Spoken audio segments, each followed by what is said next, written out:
دا نن چې جیل کې ناست دي مغرور به وي سلويغ زرا دهشتګرد مې راوستل او په پښتونخوا کې او په پاکستان کې مې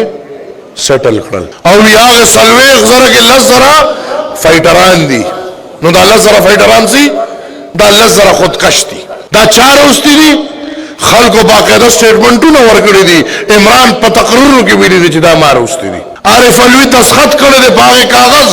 چې 102 دهشتګرد د قید نه رها شوي دي او نن ژوند کوي چې ما په خپله څلوېښت زره یادوم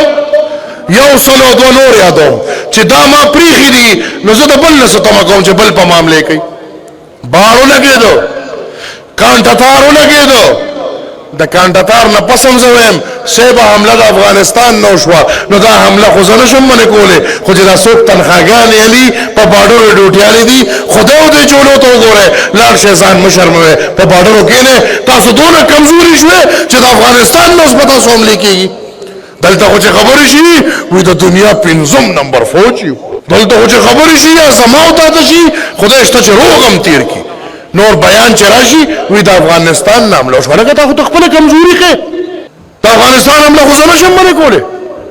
د افغانستان خو باډر باندې الحمدلله